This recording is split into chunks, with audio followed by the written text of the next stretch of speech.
Good afternoon, everybody. My name is Joseph Durham, and I am a certified Bob Ross instructor. And I just want to take some time with you today to share with you one of my favorite paintings that we're going to be doing. I'm going to walk you through step by step. I've got a repurposed canvas up here, which means that I've just painted on it previously, and I decided to scrape it all off, and it's dry right now, but we're going to add some liquid white to it, and we're going to paint a beautiful painting. It's called Winters Evergreen. It's from season 9 of episode 1 of The Joy of Painting. I just got back from teaching this over in Muncie, Indiana at the Minnetrista, home of the Bob Ross experience. So if you have the time and you want to, take a seat and enjoy the time that I'm going to spend with you. And I think we're going to have a lot of fun. So hang on, okay?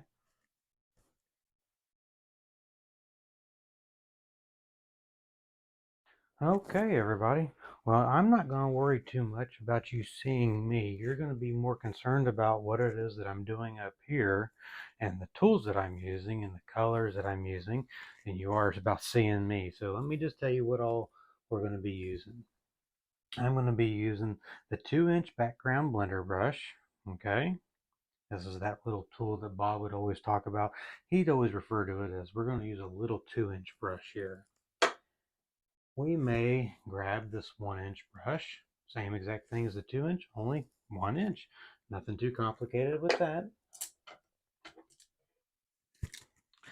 We're going to use one of my favorite tools. This is the fan brush. This is a number 6 fan brush. All synthetic hairs on all of our brushes. The fan brush can be used for so many things, putting in the wonderful clouds, trees, which is what we're going to be using this for today. Even putting in our snow or water, little tree lines. Um, may end up using it for some distant foothills. Not really certain just yet. Depends on how it is I feel as to what we'll use it for. We've got a smaller fan brush. This is just a number 3 fan brush. We have the filbert brush. This is a number 6 bristle filbert. This is really good for putting in foothills from a distance that are all the way back here. I feel like I have more control when I'm using the filbert brush in regards to the foothills than using the fan brush or using the 1-inch brush, but you can do either one. And then the last brush that we have here today is the script liner brush. We're really not going to use this for too much of anything. This is really just for signing our name at the end. Sometimes we'll use it when we're putting in trees. We'll use it to put in the twigs on the trees, and just it takes a little getting used to, but it's a lot of fun, and you just a little light flick of your wrist and just using the tip of the brush. And then everybody's favorite tool. This is the number 10 painting knife. You'll either love this tool or you'll absolutely hate it. I have found some people that really get a handle on this early on, and other people that will struggle with this. And you have to just take your time and be willing to work with this tool. Okay? If you do, it's amazing what you can create. So we've got a 16 by 20 canvas up here, like I've already said. I had a painting on there and then just kind of wiped it clean and put some paint thinner on there and just scraped everything off. And today we're going to reuse it. I'm going to go ahead and start with the number 2 brush, or the 2-inch brush, and we're going to use some of the liquid white. Okay, this is just an oil paint. It is really very, very thin. And this is not like painting a house or painting your barn or your kitchen or anything like that, okay? Less is more. Look at all just how little bit of paint it is that I have on my brush. And I always start off and I take my brush and I'm just going to tap in a few areas. And if I decide that I need more paint, it's easier to add to it than it is to take it away, okay? It's easy to add paint. It's a son of a gun to take it off. And at this point, I'm just going to start to work it into the canvas back and forth. This is that portion of the show that you really never saw Bob do. He had already done it on his shows early on, so that way he could spend more time with you, the viewer, spend more time on his painting.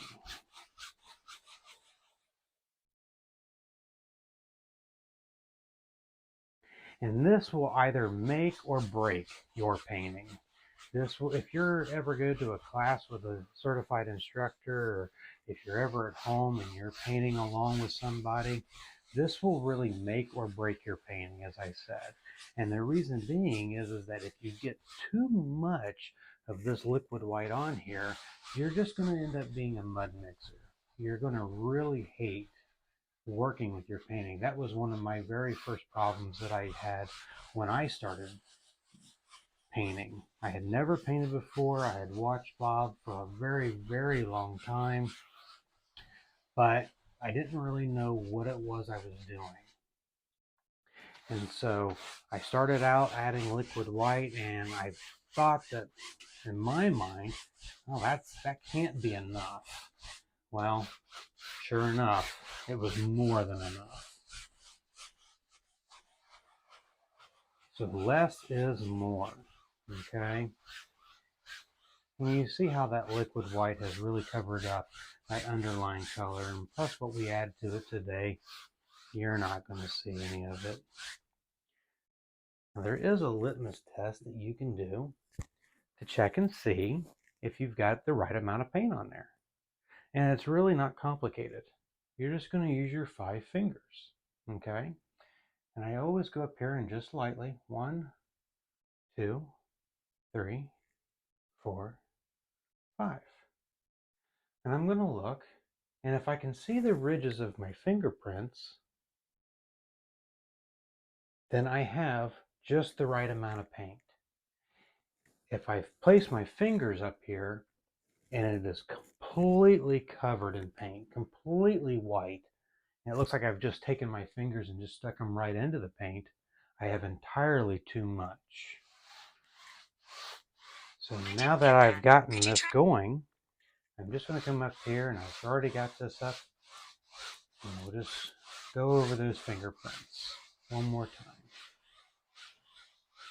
And by applying this liquid white, this is what's going to allow us to blend color today. I'm going to take my 2-inch brush and come over here and just clean it out really quick. Sometimes I'll do this early on, sometimes I won't. Sometimes I'll just wipe it off with a paper towel. Working with that paint thinner, we use odorless paint thinner. Bob Ross odorless paint thinner. We've got a little bucket down here with a screen. I'm going to shake it off in the trash can and just beat the devil out of it. And then I always take my brush, give it a good squeeze, and just dry some of that excess paint thinner off of there. All right, let's have some fun now, okay? These are our colors we're going to be using today. Titanium white, phthalo blue, midnight black, mountain mixture, dark sienna, Van Dyke brown, a little yellow ochre, and a little bright red. Not a whole lot to it.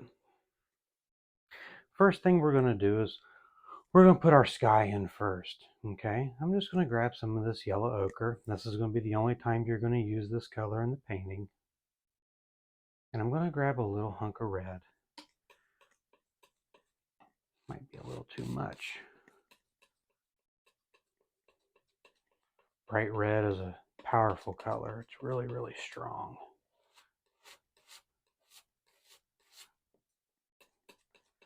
And just mix it to your heart's content. There's no right, there's no wrong.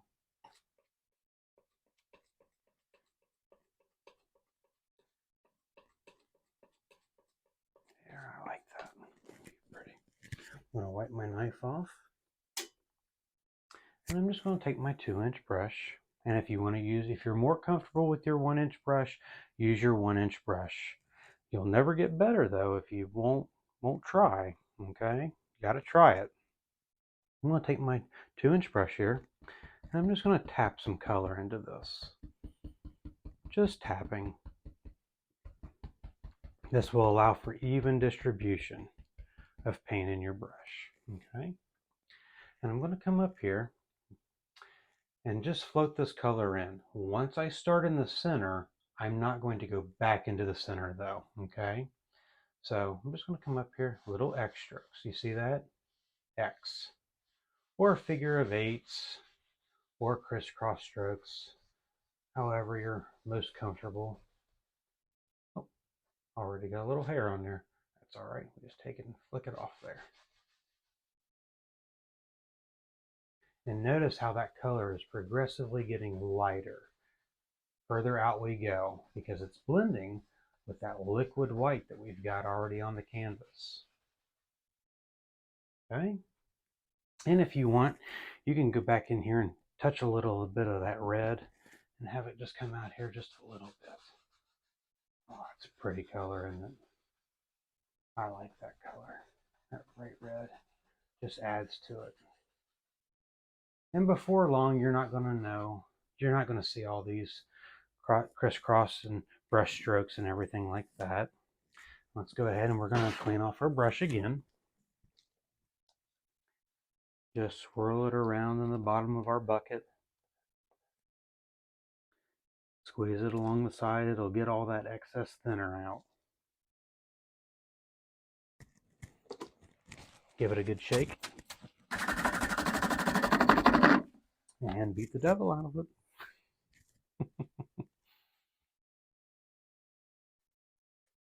I find that when I teach classes, I always have somebody and I'll say, now, we're not going to do it a whole lot, but I'm going to let you beat the devil out of your brush. Everybody gets excited when we do that.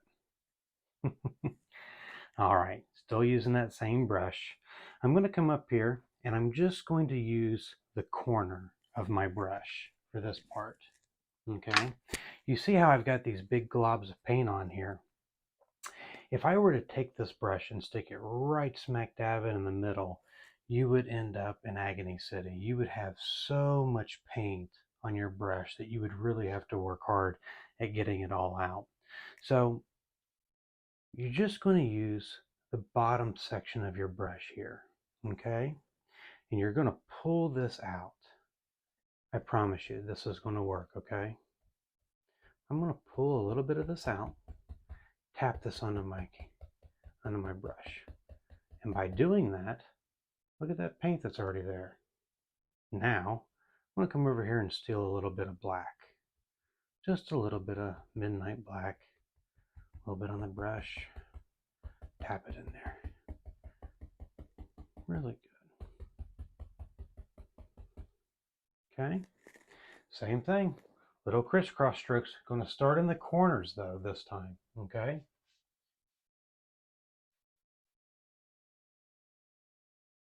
And I'm just coming right up to where it is that color that we've already put on the canvas is there. Okay. Just little crisscross strokes. You don't want to start down here and work your way up, because if you do, it'll be darker here than it is up here in the corner. And in our paintings get lighter the further down that they go, closer to the horizon. And I'm just working that little X strokes, little crisscrosses all the way through.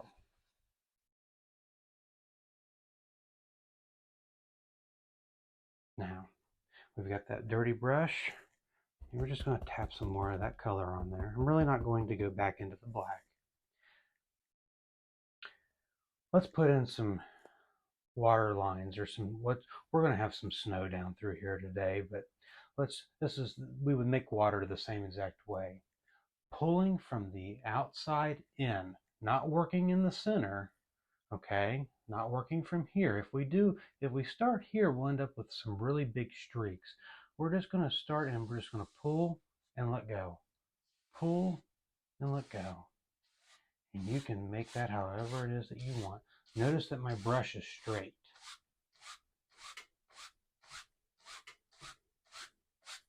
I'm going to come over here, same thing.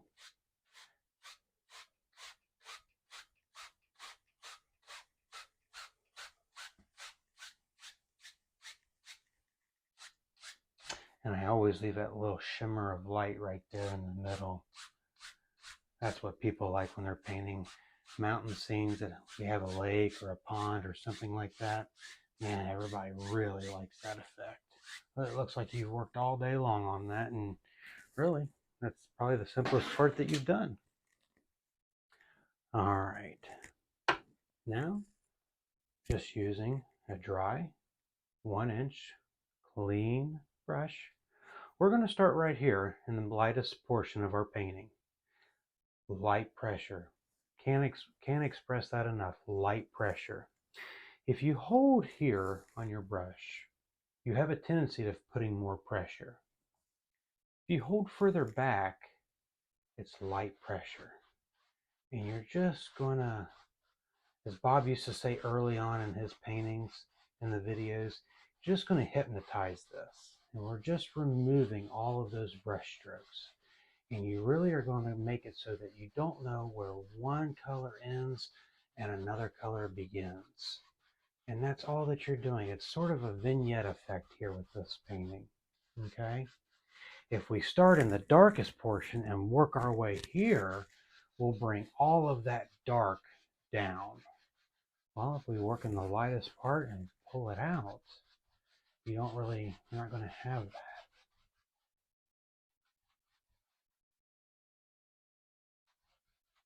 And that's all right. If you get a little bit of that blue in there, all that's doing is just blending that.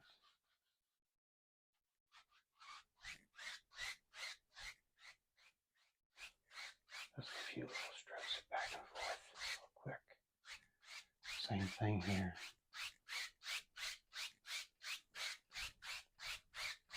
There, look at that. Isn't that pretty? Already. All right. Now you remember at the beginning I told you once we go in here to the center portion, we're really not going to touch it again. Well, there's a reason why. We're going to have a really pretty mountain in this scene, but we need to have the sun somewhere. We're going to use the most difficult tool in our arsenal. We're going to get our finger a little dirty. Okay? Just a little bit of white paint on the edge of my finger. I'm going to come right up here. I'm just going to work that color in. A little circle. And you can decide how many times that you do that. I think I'll do it one more time. A white paint on the end of my finger.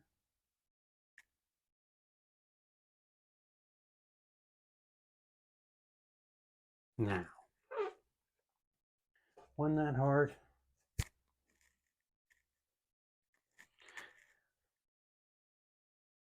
Now, if we were to take our 2-inch brush and blend this, well, you would end up hating your painting. You would just have white streaks all throughout, okay? So what we're going to do is we're going to take our knife, and when I teach, I see a lot of people that will hold their knife, and I'm going to come back to this later on when we go to make our mountain. They want to hold their knife like a pencil. Don't do it like that, okay? If you're right-handed or if you're left-handed, it really doesn't matter. But if you're right-handed, grab your knife with your left hand and then placing your hand in front of the knife and grabbing it with just your thumb and your index finger. You're just going to pinch. These 3 fingers back here, they do nothing. Okay? If you're left-handed, grab your knife with your right hand and you're going to pinch it with your thumb and index finger this way. If you hold your knife like you do with a pencil, your hand is going to prevent you from getting a very good angle on your knife. And you're going to lose a lot of ability that you have in freeness, okay? In freedom with it. If you take your hand and put it this way, you can get that knife flat, completely flat. And if I'm not careful, the edge of my fingers my thumb and index finger will actually touch my canvas. Okay? It's going to feel odd at first to you, but it just takes practice. Now, back to our sun. Grabbing my knife, okay? And I'm just going to take it. I'm not holding it straight up and down like a sundial. It's almost flat, just almost parallel with the canvas. And I'm just going to take it and scrape that off there. Look at that paint that I just took off. See that? Wipe that off on a towel. And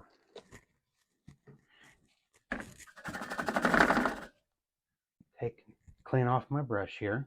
I want a clean brush for this.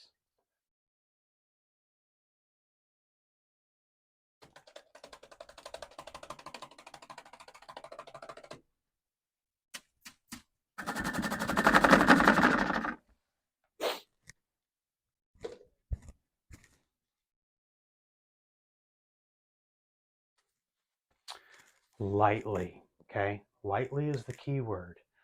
2 hairs and some air. I'm going to hold all the way back here on the back of my brush and just no pressure almost. I mean, it's if you miss the canvas once in a while, it's a good thing. And you can haze that sun out to your heart's content. And you're really not putting any paint back on your brush, so you can just wipe that off. Set that down. Now, maybe in your world, we're going to have a few clouds. Not too many. It's up to you. Maybe you won't want any clouds. I'm going to use my number 3 fan brush. And I'm just going to come up here and grab a little bit of midnight black. A little bit of that on my brush. And a little phthalo blue. Black and blue. Or maybe it's blue and black. You don't need a whole lot of paint for this. And you can create clouds in a number of ways. I'm just going to use the edge of the brush and just lightly.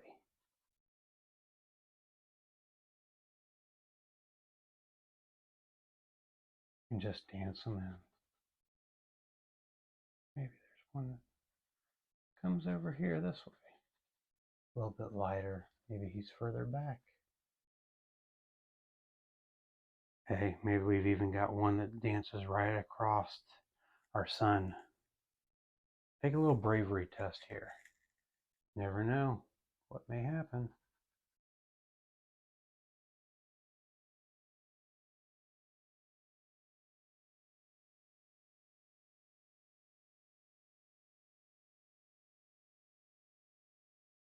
Yeah, I like that. Maybe we've even got one over here.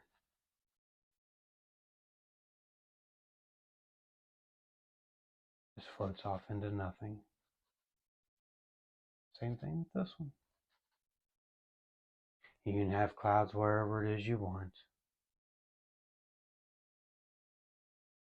Maybe you don't want clouds in your painting. All right, ready for another bravery test? Phew, if you've never done it before, it may worry you. No pressure. No pressure. You're just setting those clouds back in there. Lightly.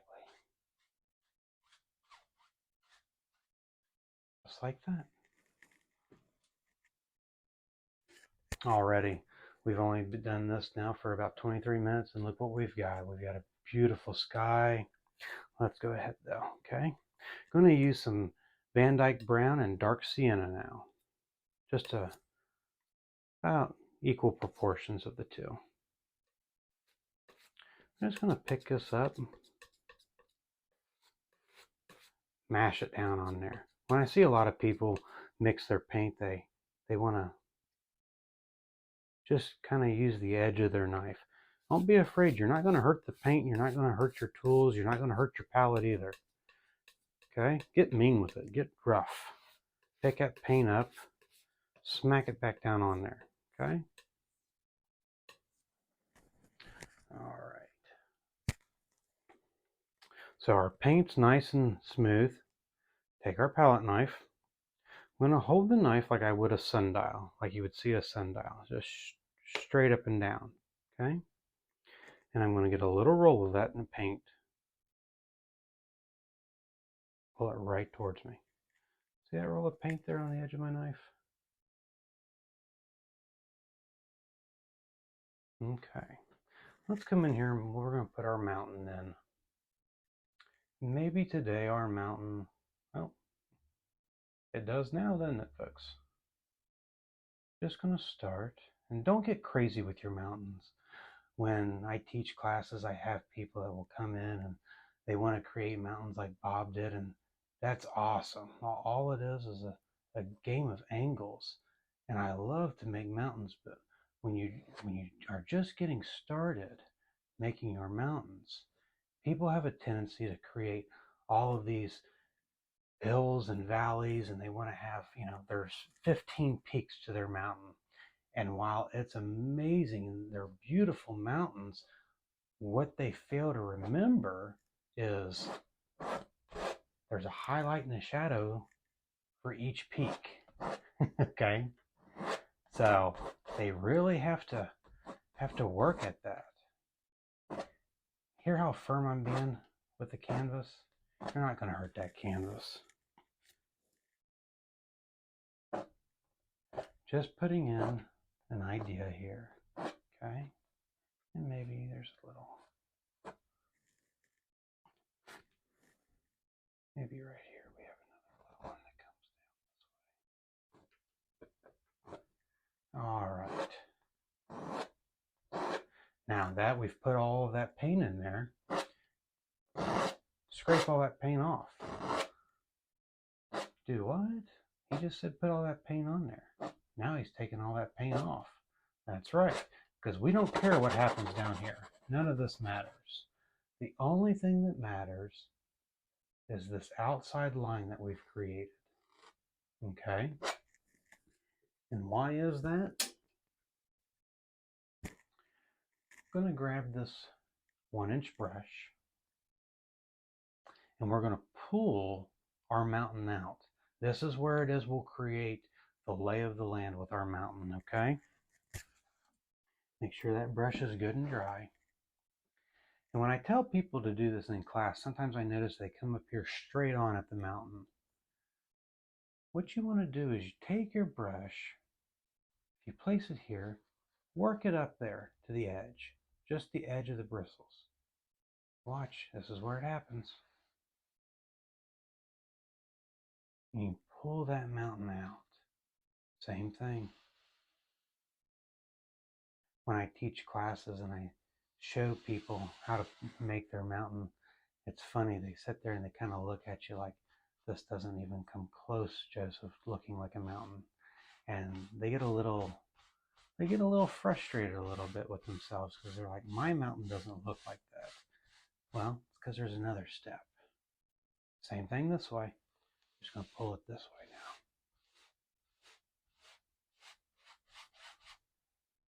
now. And you can just, you're not really committed at this point. You can make the mountain do whatever it is you want. But by doing this, you've created your mountain. You've removed excess paint, which is going to allow you to have all of those beautiful snow breaks that you want. And you can change it at any time. This is going to come down this way. Okay? And don't worry about the base of your mountain being as dark as the top. Remember, the base of our mountains are never as dark as they are at the top. Okay.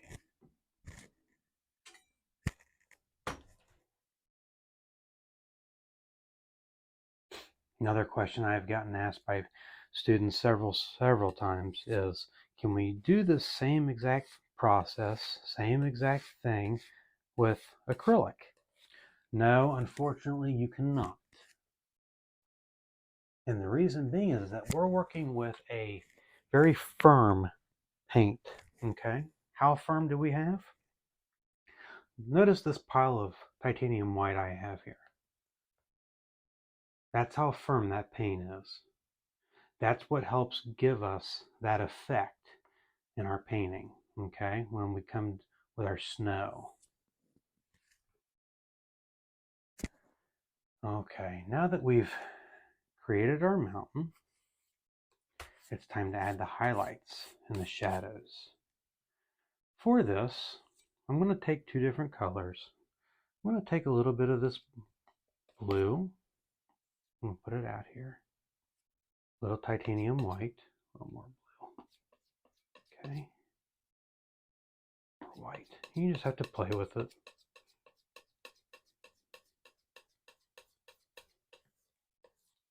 Okay. So that'll be our shadow. It may be a little too blue. We'll have to see here in just a moment. I may change that up. Now, best thing to do is you're going to take your knife, take some paint, take some of this titanium white, and you're just going to smash it into your palette. I haven't gone back up in here to this pile. I'm just smashing what it is that I've got here. And I'm creating this nice landing strip. See that? Look at how far I've smashed that. Here, I'll do it again for you. Okay. Take some of this paint here and just be firm with it. Really push it in. It's almost like you're trying to push it through your palette. And look at how far down I've gone with that. Okay.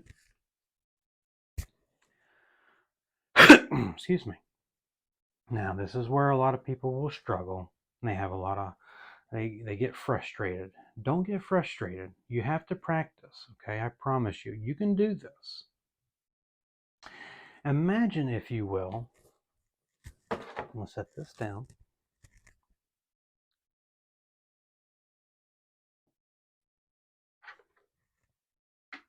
Move a few things over here.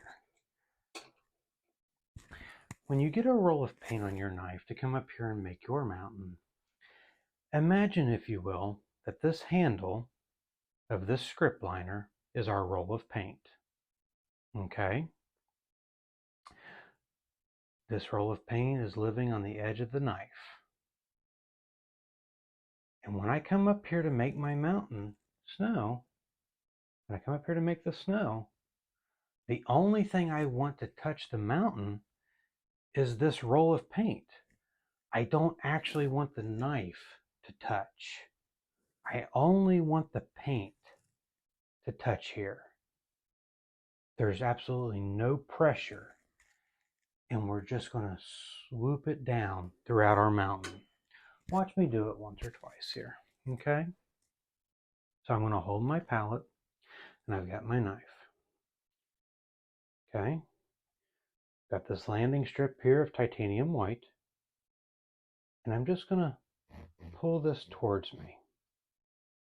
I'll pick it straight up, and you see that roll of titanium white that's living on the edge of my knife. Now, the paint should be facing away from you. It should not be on this side of your knife.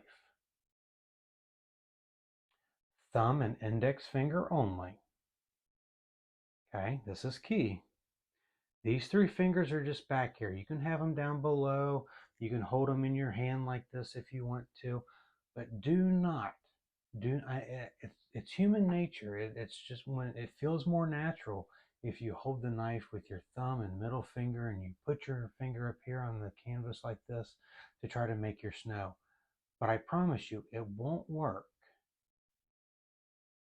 You're going to hold your knife out at an angle, and you're just going to wait for that paint. You'll feel it in your hand. You'll feel it. The canvas is just going to take hold of that paint, and you start to move it. And you don't start applying any pressure until right at the end when you're almost completely out of the paint.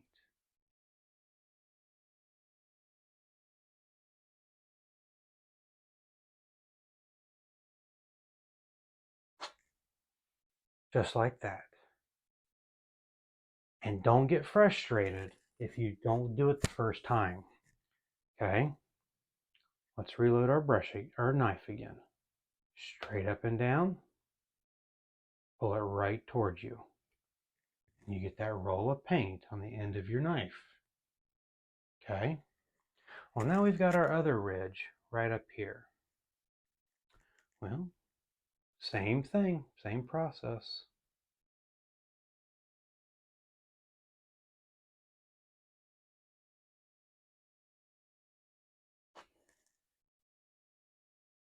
You just have the ability to move mountains the entire time. It's one of the neatest things about this method of painting. I love this. Okay? Yeah, maybe.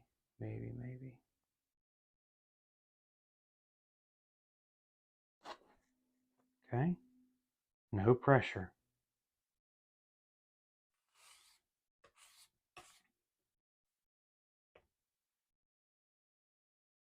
Okay? Come up here and maybe.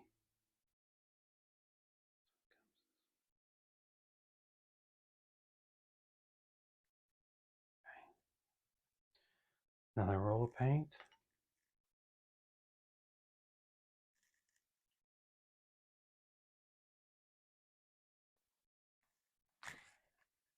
Do not get frustrated with yourself if you struggle with your mountains. It took me almost 8 months to get it to where I could get my snow to break right. And I'll just be honest with you, the best course of action that you can take, the best practice that you can do is get you a canvas and just put your liquid white on there, get you a good mountain base. Don't worry about anything else. And then just make mountains and practice dragging your knife that entire time over and over and over. And if it doesn't work the first time and you're still not getting it, try it a different way. Okay? Now to this color here, I'm going to add a little bit of black. I don't like that real rich, bright blue there. Let's add a little black to it. Okay?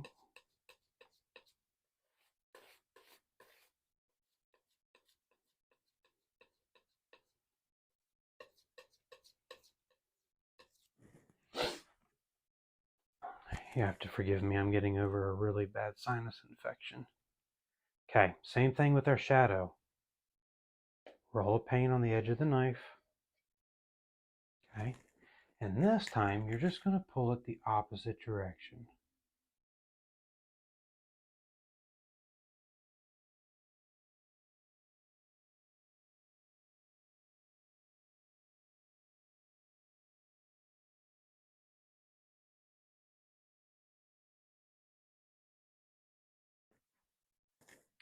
Another roll of paint. We've got one more ridge over here.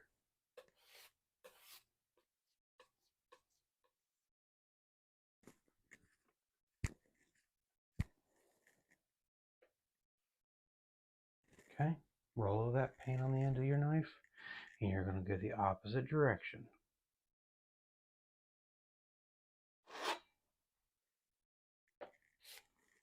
Same thing again.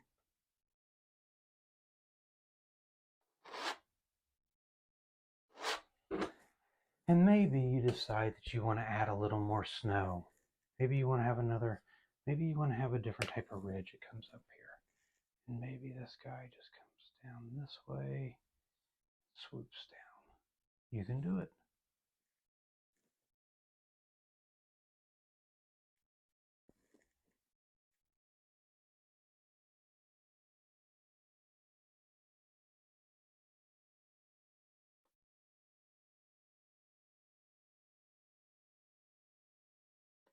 And don't go over your mountains too many times with the snow.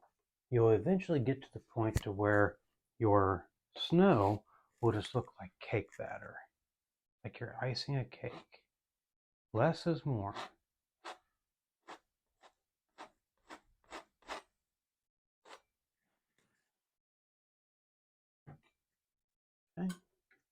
Now that we've done that, I'm going to take a dry, clean 2-inch brush, and we're just going to tap, following the direction of the land. Okay? Just going to walk up the mountain, walk down the mountain. And this will just create the idea of mist. Following the direction of the land the entire time. Same thing over here.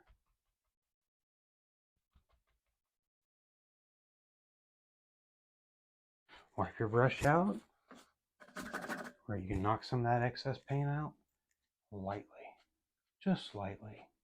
Sweep up.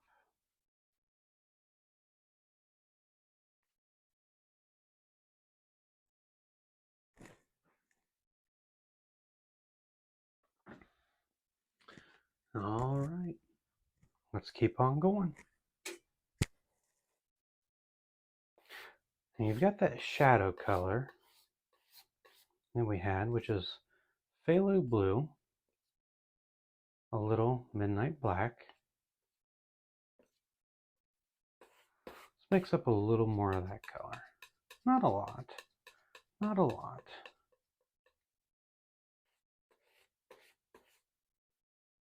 I'm going to take and I'm going to make 2 different piles of this color. Okay. To one pile, I'm going to add a healthy portion of titanium white.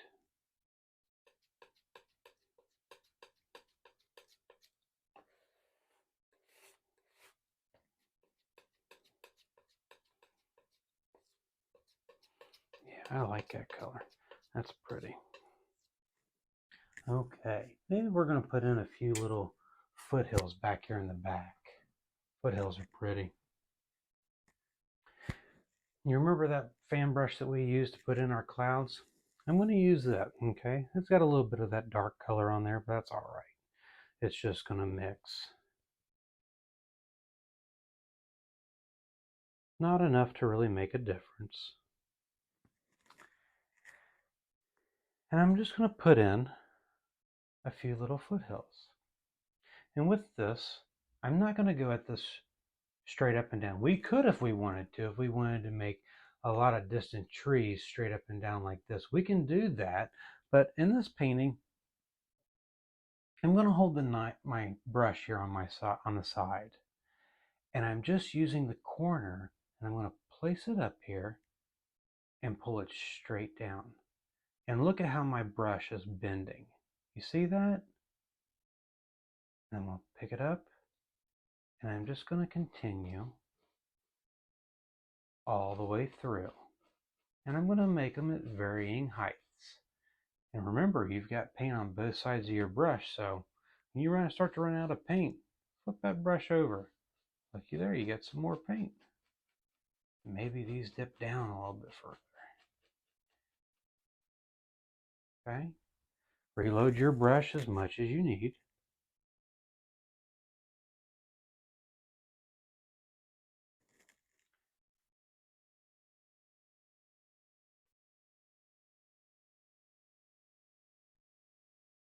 It's funny when people start to make their mountains and they're not happy with them.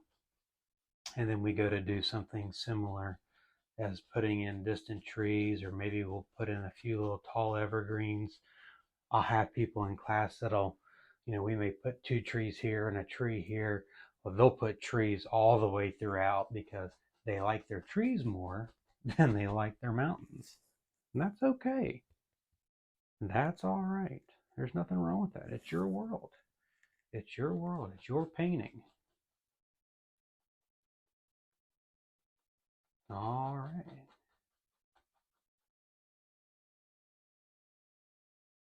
Now, let's go back in here now and soften the base of these. Okay. I'm going to take that dry, clean 2-inch brush and just going to tap with just the corner. And when I say just the corner,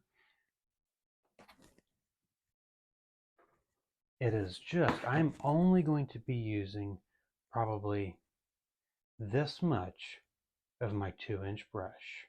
That's about it. Holding it up like this at an angle, and I'm just going to tap.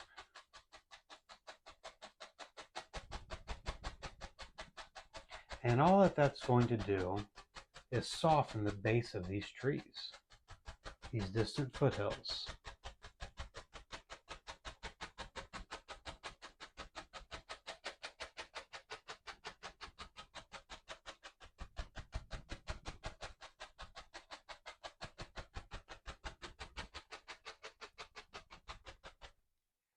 All right. I'm going to beat the excess paint off of my brush. I don't really have to go in full step of cleaning it into the paint thinner. Okay? Because we're going to be doing it again in just a minute. Using that same fan brush, maybe there's another row of foothills. Remember how I told you we were going to make 2 different shades of that color? Well, now it's time for that darker color. Remember, things are lighter the further away that they are. So as we're working closer, now it's time to start to get a little bit darker in our painting.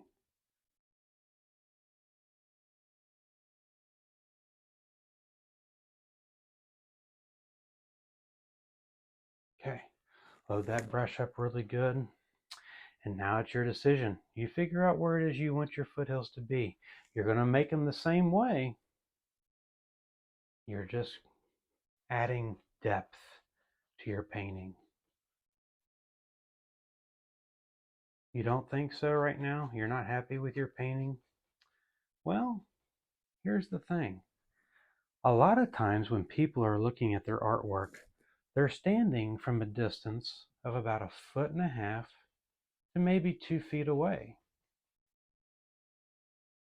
I tell my students all the time, and I do mean this, all the time.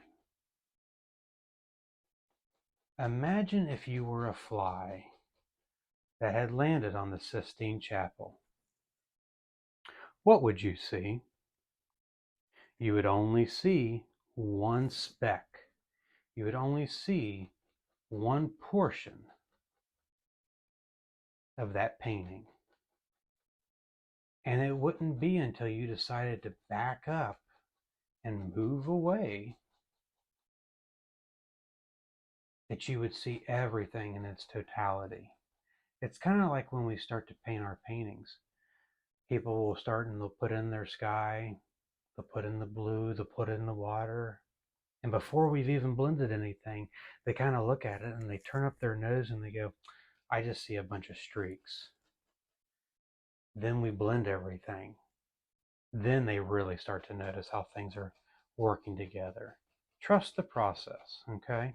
Trust the process. There, I like that. And see how we've created that little bit of depth right there? You've added that mist by tapping those in. It just pushes those ones further back. Using that 2-inch brush, same thing.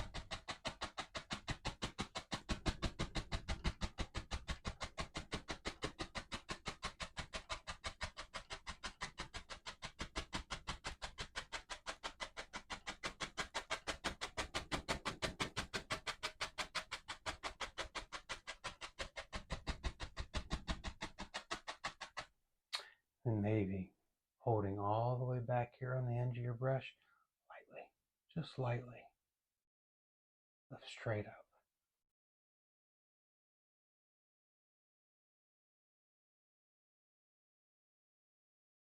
All right.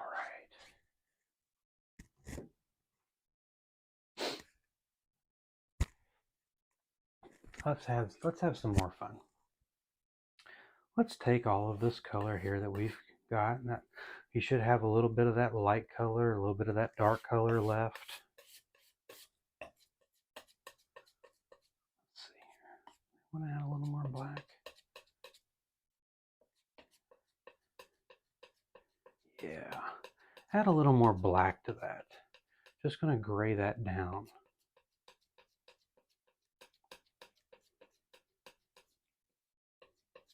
You want your paintings to look realistic. You don't want them to look fake. So we'll do as much as we can and add some real depth to our painting. Okay. I'm going to take my number 6 fan brush and I'm going to load it up with paint. Load that brush full. Don't just come up here and it's on the edge, just right there. Watch how I'm loading my brush. I'm going to take all of this paint here. I'm going to scoop it all up. Okay. And I'm going to take and run it completely through.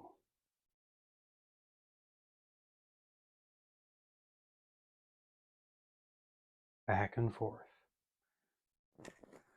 Let's create let's create the idea of some trees right through here.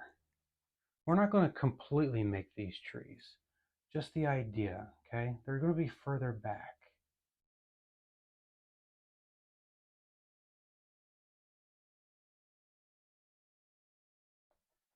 Now remember, these are going to be lighter than the trees that we're going to put in here in a few minutes. Okay?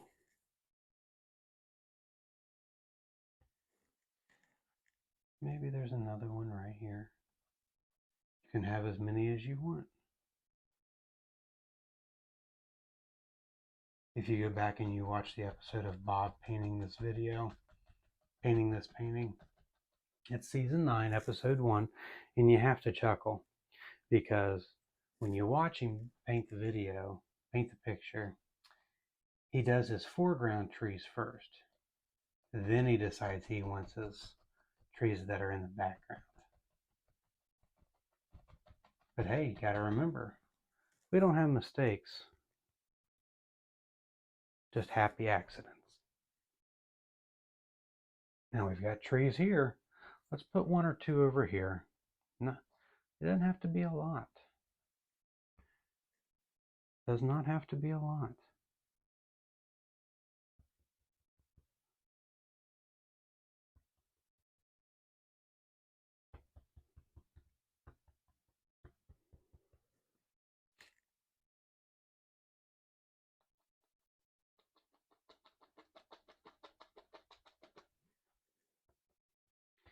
And if you don't see these later on, that's okay. Because you know why? You know they're there. I know they're there.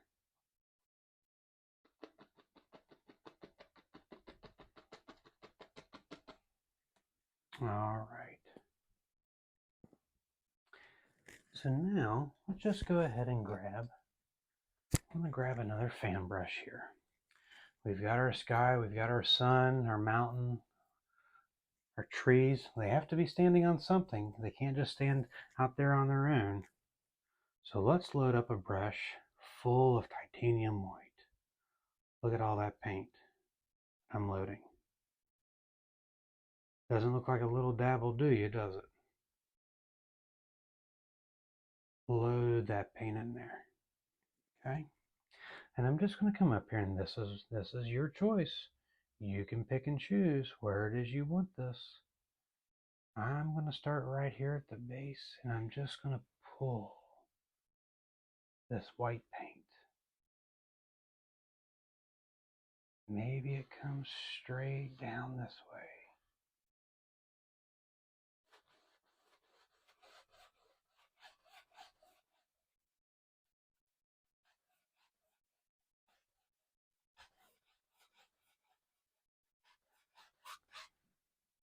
Now we've got one side in.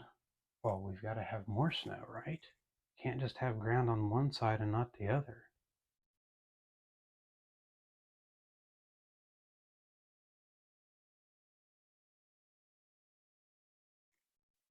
I'm going to come in here and maybe this time, let's just redo a little bit of that. Okay. Now, I reload my brush all the time. I tell my students sometimes I may do it even a little too much. You want to create some depth to your painting, want to create some neat effects, maybe this time your ground's going to come in and maybe, oh, look at that. maybe it's going to cut right in front of that other one that you did.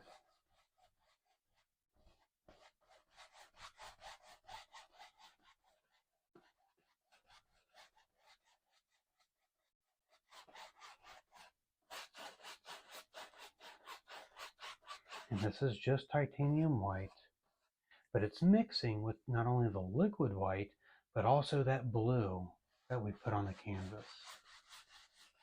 And it's giving it all of those nice shadowy effects. Isn't that pretty?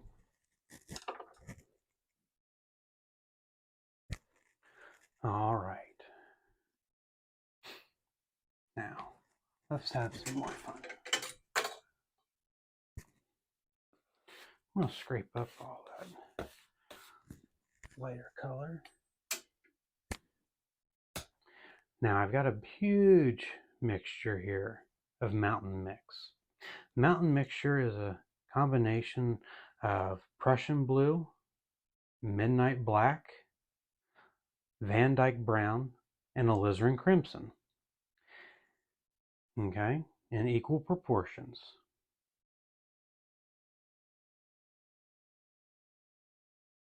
So if you don't have any mountain mixture, but you have those other colors, Prussian blue, midnight black, Van Dyke brown, and alizarin crimson. Look at all the paint that I'm loading into my brush.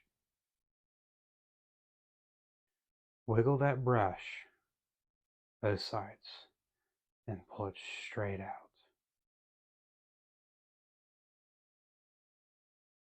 I remember when I first started to paint, I thought, I don't need all that much paint in order to paint a picture like that. Oh, but you do. You do. You won't get the same effects if you don't. Now, let's start with our trees over here. We don't want our trees to be the same exact height as the trees that are in the background. We don't want our trees to be the same exact height as our mountain or as our sun. So maybe this tree here is going to start and maybe he's just a little bit higher.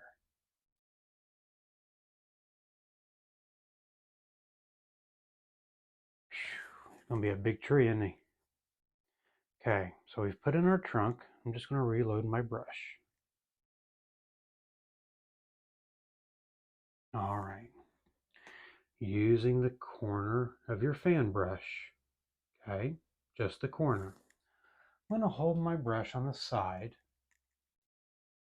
and I'm going to tip downward. And I'm just going to come up here and tap. Tap, tap, tap, tap. And the more that I work down my tree, the more pressure I'm going to begin to apply to the canvas. See what it's doing? Now notice, I'm not flipping my brush. I'm not going from right to left. I'm still on the right, still using my brush in the same exact manner. Now I'm running out of paint on that side, so I'm going to flip my brush over. I'm going to use the other side.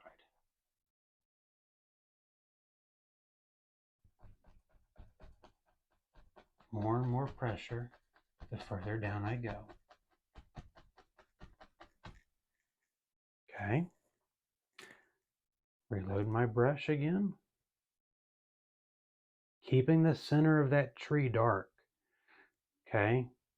Keep your trees full.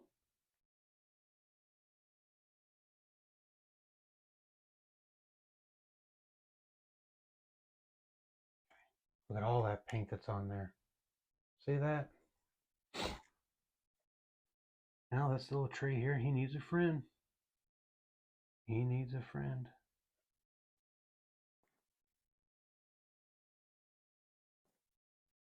Reload my brush up here and just tap.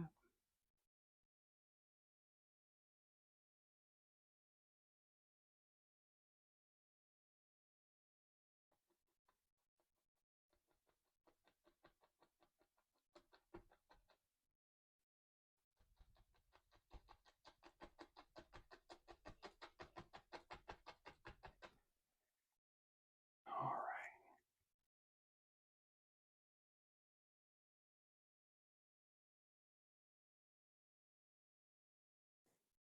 And maybe, shoot, who knows, maybe there's even one up here. And you don't have to create those lines if you don't want them. Some people do, some people don't. I think it's a good reference for where it is your tree is. And don't be afraid to make your tree all the way here on the edge like this. See what I'm doing? Maybe you don't see the whole tree. Maybe you just see a portion of him. Well, now we've got trees on the right side. Well, we need trees over here. And notice how we only see a small portion of those trees that are back here in the back. While we don't see all of it, we still know they're there.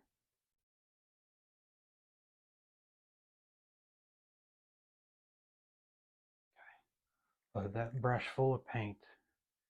Maybe this one. Start him right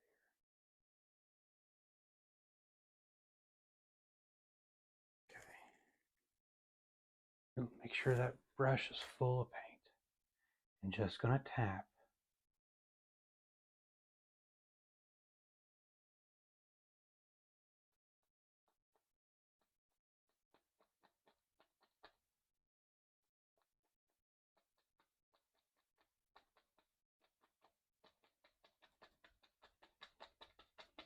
When I started to paint, I had found a fellow CRI. This was before I was a CRI. And we started talking and sent him pictures, and I said, "Do you have any pointers for me?" He just kept telling me over and over, "Keep the center of that tree dark. Quit making it so light. More depth." I finally picked up on what he was telling me.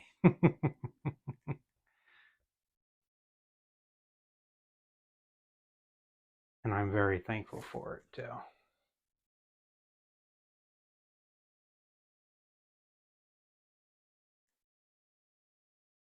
Just make your trees over and over and over.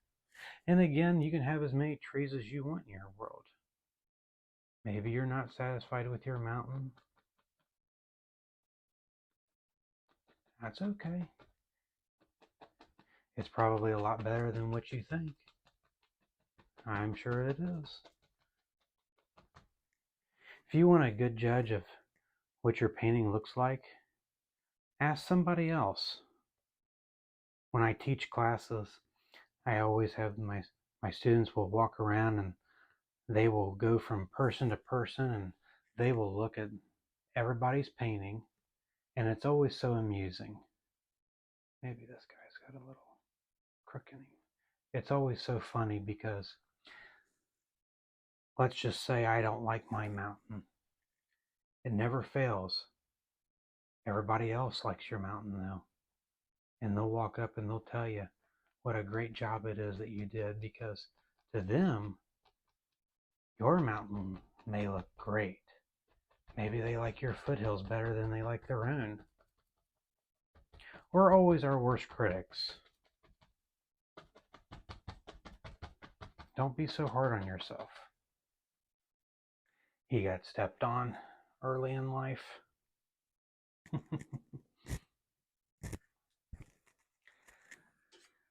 All right.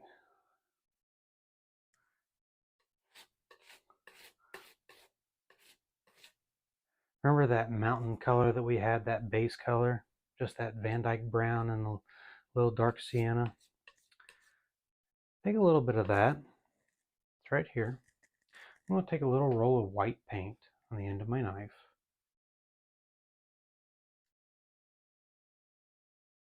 Don't overmix it. Leave that marbled. Far more realistic that way. Okay? And get a roll of paint, just like you do when you're putting on the snow of a mountain. Okay? And I'm just going to come up here, little spots here and there, there and here. Pick and choose where it is that you want your tree trunks to be.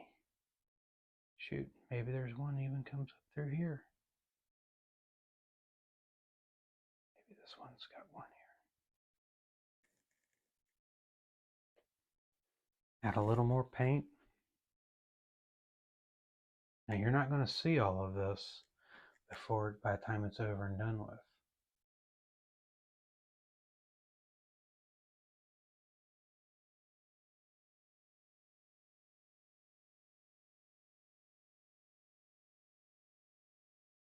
We're going to add some highlights to our trees. Okay.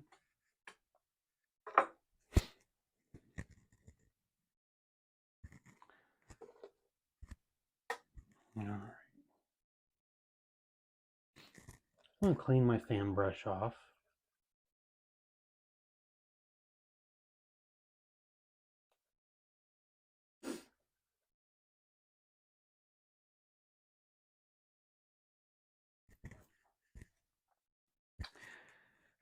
Excuse me.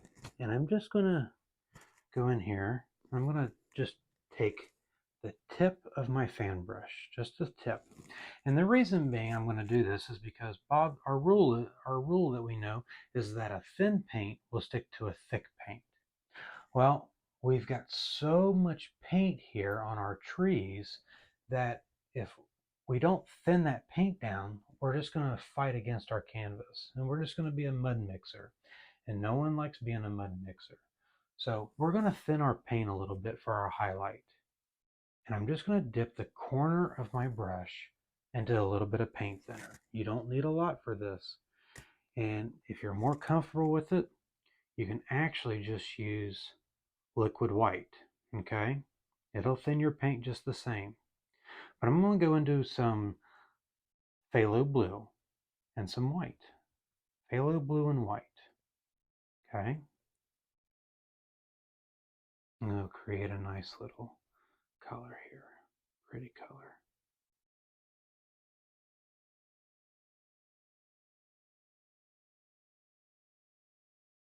Okay.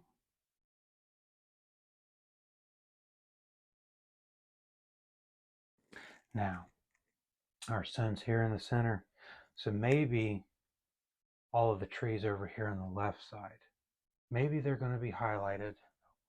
A little too much there. Starting to run on me. Don't know if you saw that or not. Wipe that off a little bit. That's what I was meaning. See? You don't need a lot.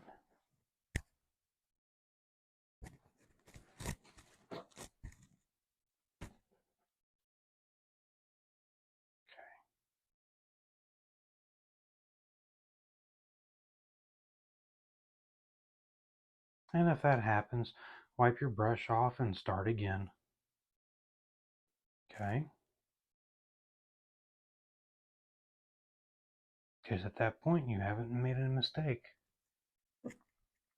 So, maybe on this side of our mountain, this side of our trees, maybe the right side of our left trees are highlighted. And don't touch every single branch that you've put in. Just here and there and here. Okay?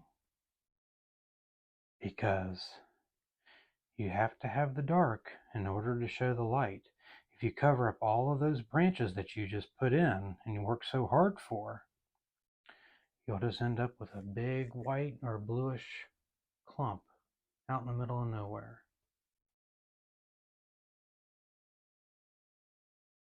This is where you really distinguish some of your branches from others. Okay?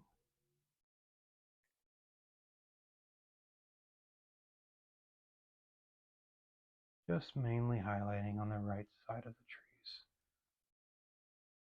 Not to say that you can't highlight some on the left, but just mainly. Okay? Now we'll come over here and highlight on this side.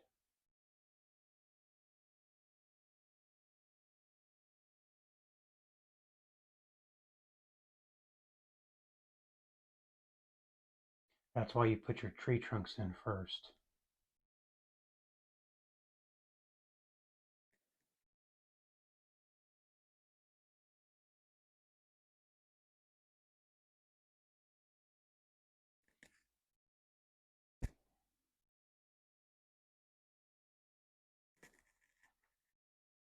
Now remember, this little guy's hidden. Doesn't mean that he can't have a little bit, but maybe he doesn't need so much. Same thing here. Just touching. No pressure. Darker as you get down. Yeah, it's pretty.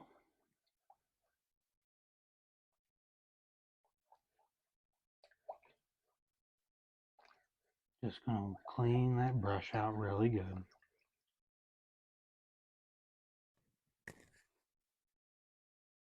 Okay. All right. Let's add some more snow. Okay. I'm gonna clean a little bit of this up here. A little bit of palette maintenance. Try to be really neat when you paint. If you can keep all of your paint separated and things like that, just makes for a little bit easier way of going. And if you can't, that's okay too. That's all right.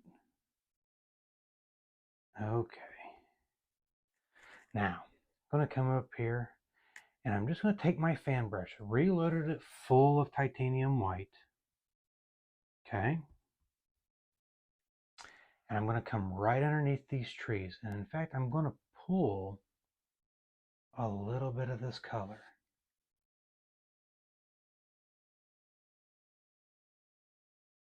See what I've done here? No, I haven't messed it up. No, I've not messed it up, I promise you. It's just creating highlights and shadows.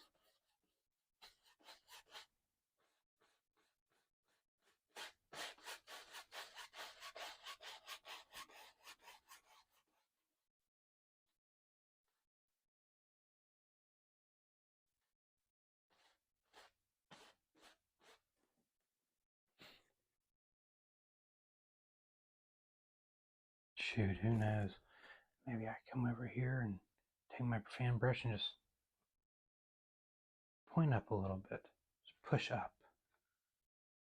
And grab it and just create a few little grassy things. In fact, we can even do that here. What if we have a few little grassy things here? Remember that dark color we were using?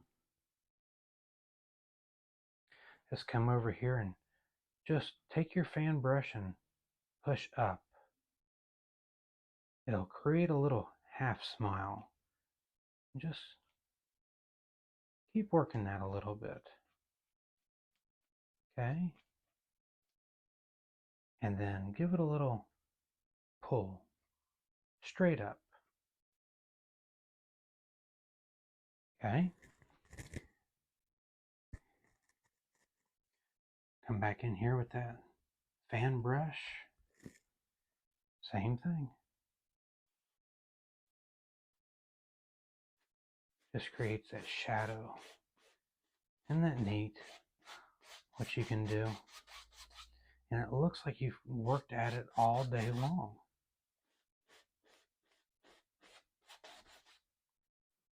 If you really want to get clever, come in here and you can highlight a little bit of these.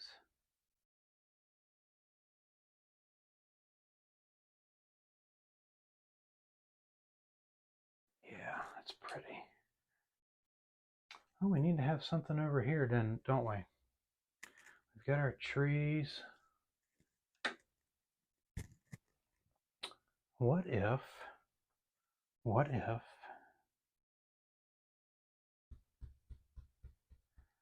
come in here with that 2-inch brush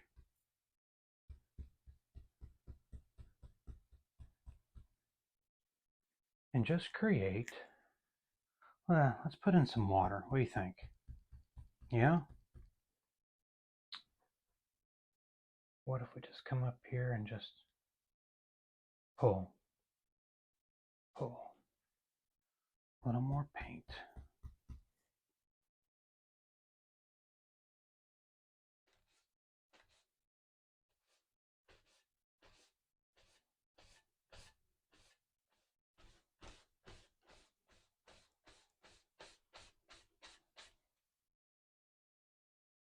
Tell you what,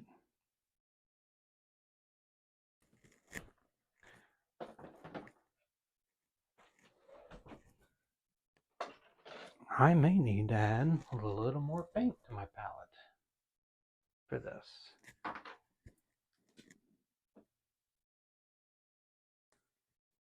Ran out of titanium white.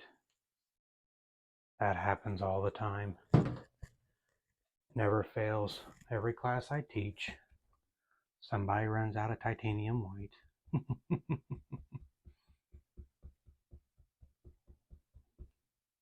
All right, here we go. Pull straight down, straight down, straight down, like that. Same thing, straight down.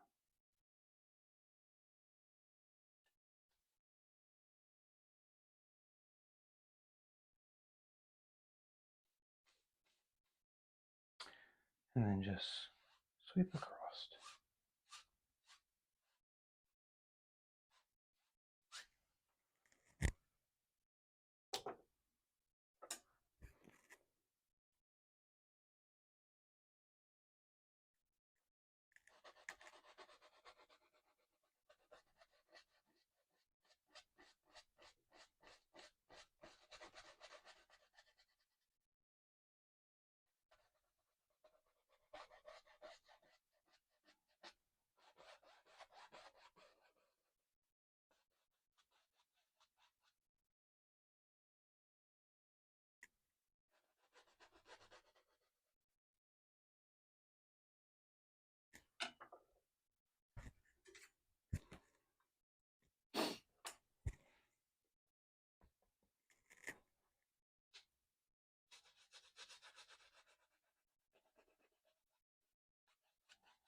Oh, and who knows?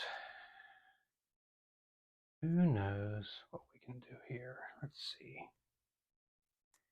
Maybe we'll take,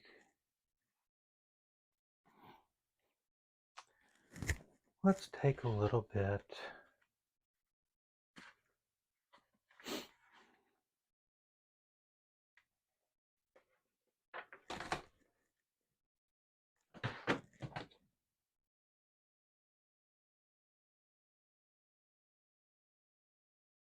I'm not crazy about this here.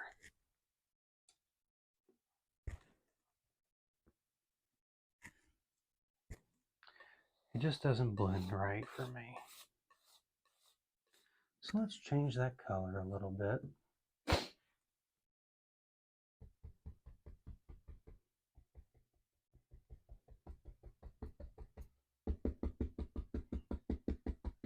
Maybe we'll use a little phthalo blue and midnight black.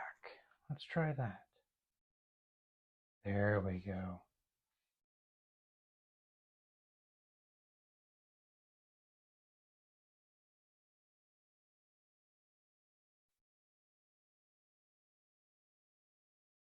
There we go. That's better. That's what we were going for. Hey, just goes to show you, there's no mistakes, only happy accidents. Now we'll just brush across this.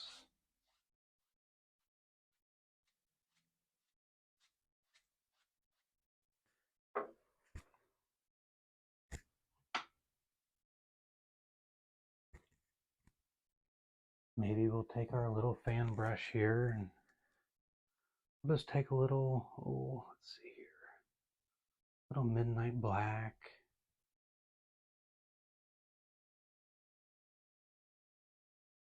A little touch of the phthalo blue.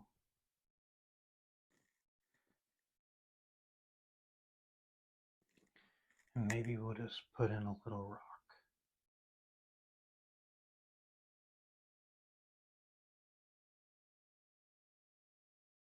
Maybe there'll be one there. Maybe there'll be one over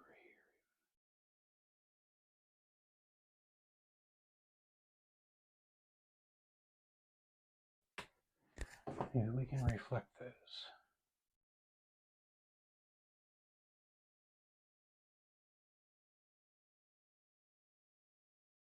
Straight across.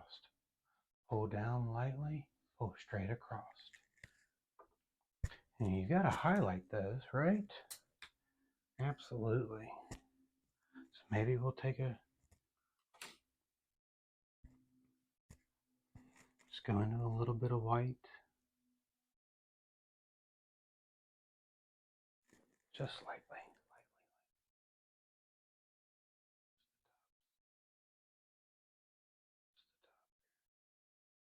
Yeah. Let's put in a few little water lines. For our water lines, we're just going to use liquid white.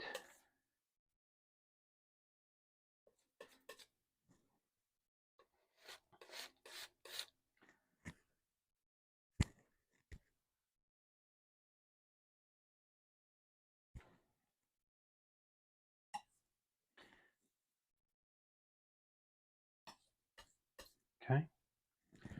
Liquid white. I'm going to pull it straight out. We're just going to come up here and water is calm.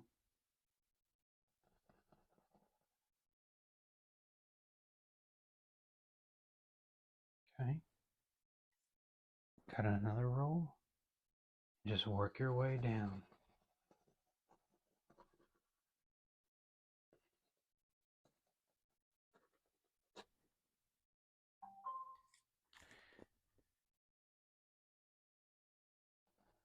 Sound like I had an Amazon delivery.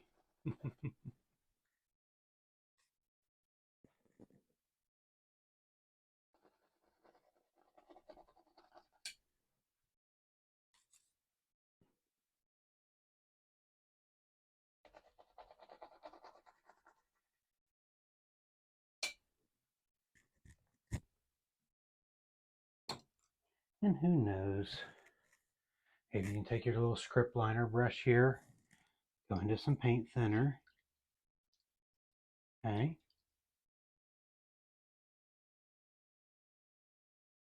Run it through some of that dark color, that dark base mountain mixture color that we had that we were using. We'll just take that on the brush, twirl it around, okay? Let it become the consistency of water. Now here's the trick to this. Not only do you have to have it thin, but you have to have enough pigment in order for this to work, okay?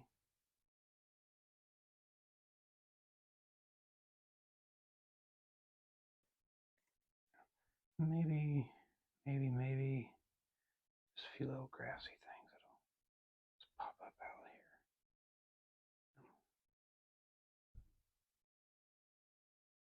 Who knows? Who knows?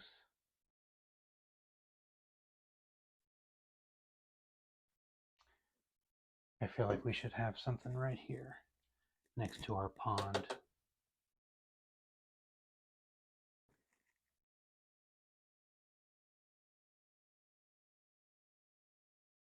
Maybe another little grassy section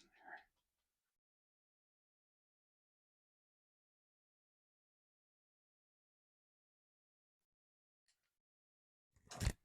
Back into some of that white. That blue and white, even if it's blue. Some of that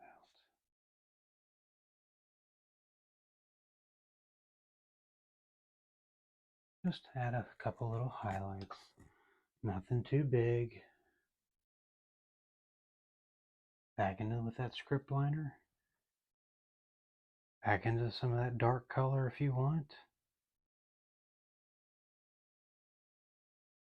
Twirling that brush nice and sharp.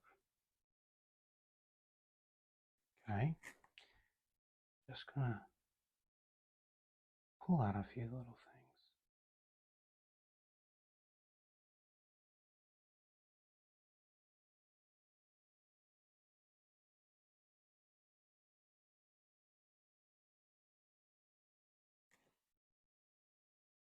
Yeah, I think it's about time to give that a little signature. I'm gonna take my script liner brush into some paint thinner and come down in here to my red.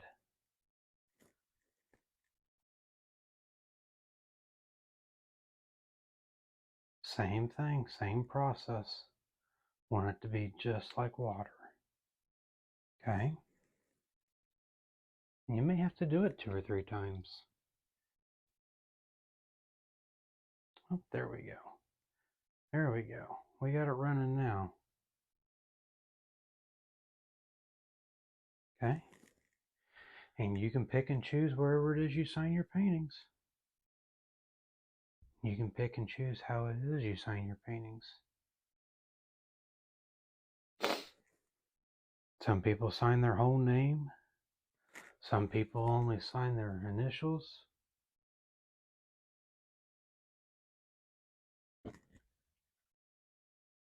Some people are afraid to sign their paintings. Don't be like that. Sign your paintings. Be proud of what you've done. Even if it's your very first one and you're not happy with it, you should be. Take pride in your work. Be satisfied with what you've done. I'm going to clean this edge up here just a little.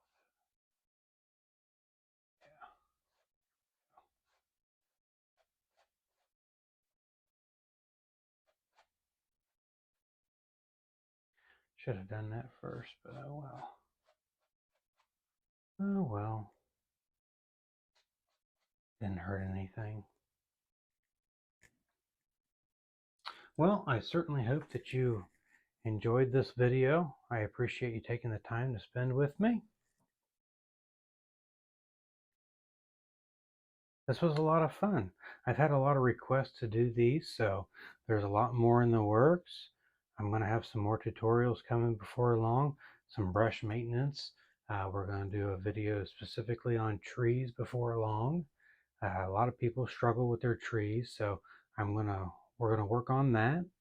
And until then, till next time, thank you guys so much for joining me, and I hope you were able to learn something from this video.